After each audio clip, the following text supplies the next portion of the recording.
It's been more than 5 weeks since Hamas terrorists carried out their brutal attacks against innocent Israelis, dozens of American citizens, and others from around the world. And our collective efforts remain on supporting our partners overseas and seeking the safe return of the hostages. But this hearing, focused on threats to our homeland, is well-timed given the dangerous implications the fluid situation in the Middle East has for our homeland security. In a year where the terrorism threat was already elevated, the ongoing war in the Middle East has raised the threat of an attack against Americans in the United States to a whole nother level. Since October 7th, we've seen a rogues gallery of foreign terrorist organizations call for attacks against Americans and our allies. Hezbollah expressed its support and praise for Hamas and threatened to attack U.S. interests in the Middle East. Al-Qaeda issued its most specific call to attack the United States in the past 5 years. Al-Qaeda in the Arabian Peninsula called on jihadists to attack Americans and Jewish people everywhere. ISIS urged its followers to target Jewish communities in the United States and Europe. Given those calls for action, our most immediate concern is that individuals or small groups will draw twisted inspiration from the events in the Middle East to carry out attacks here at home. That includes homegrown violent extremists inspired by a foreign terrorist organization and domestic violent extremists targeting Jewish Americans or other faith communities like Muslim Americans. Across the country, the FBI has been aggressively countering violence by extremists citing the ongoing conflict as inspiration. In Houston, we arrested a guy who'd been studying bomb making and posted about killing Jewish people. Outside Chicago, we've got a federal hate crime investigation into the killing of a 6-year-old Muslim boy. At Cornell University, we arrested a man who threatened to kill members of that university's Jewish community. And in Los Angeles, we arrested a man for threatening the CEO and other members of the Anti-Defamation League. And I could go on.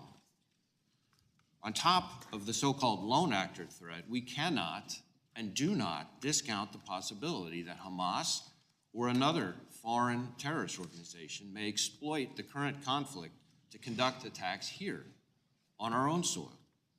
We have kept our sights on Hamas and have multiple investigations into individuals affiliated with that foreign terrorist organization.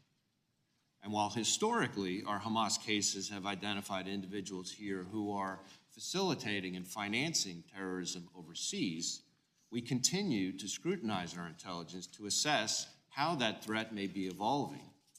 But it's not just Hamas. As I highlighted for this committee in my testimony last year, Iran, the world's largest state sponsor of terrorism, has directly or by hiring criminals mounted assassination attempts against dissidents and high-ranking current and former U.S. officials, including right here on American soil. Or take Hezbollah, Iran's primary strategic partner, which has a history of raising money and seeking to obtain weapons here in the United States. FBI arrests in recent years also indicate that Hezbollah has tried to seed operatives, establish infrastructure, and engage in spying here, domestically, raising our concern that they may be contingency planning for future operations in the United States.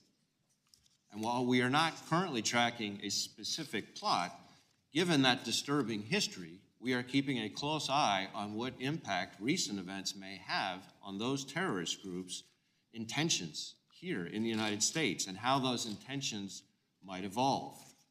Now, I want to be clear. While this is certainly a time for heightened vigilance, it is by no means a time for panic. Americans should continue to be alert and careful, but they shouldn't stop going about their daily lives. All across the country, the FBI's men and women are working with urgency and purpose to confront the elevated threat.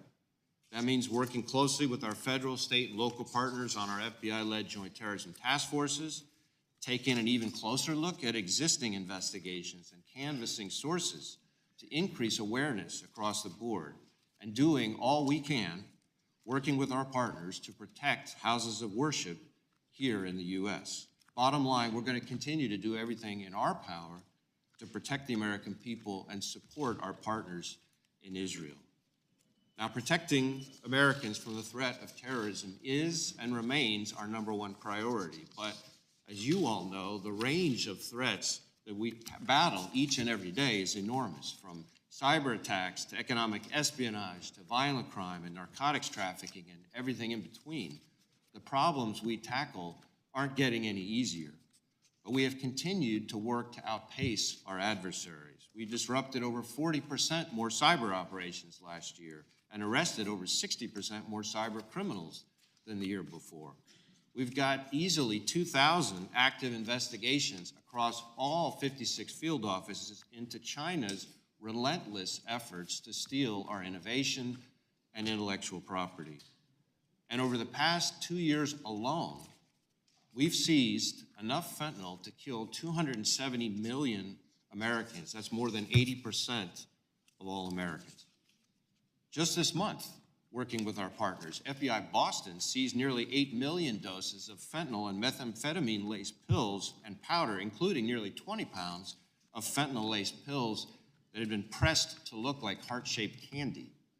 That's one of the largest single seizures in New England history and demonstrates the deadly reach of the cartels trafficking dangerous drugs to every corner of our nation. I am incredibly proud of the 38,000 skilled and dedicated professionals of the FBI who tackle all these complex challenges. And I think it is our shared responsibility to make sure that they've got the tools they need to keep all of us safe. Indispensable in that toolkit against foreign adversaries are the FBI's FISA 702 authorities. And I'm happy to talk about all the things the FBI has done over the past couple of years to make sure we're good stewards of our 702 authorities. But I can tell you, it would be absolutely devastating if the next time an adversary like Iran or China launches a major cyber attack, we don't see it coming because 702 was allowed to lapse. Or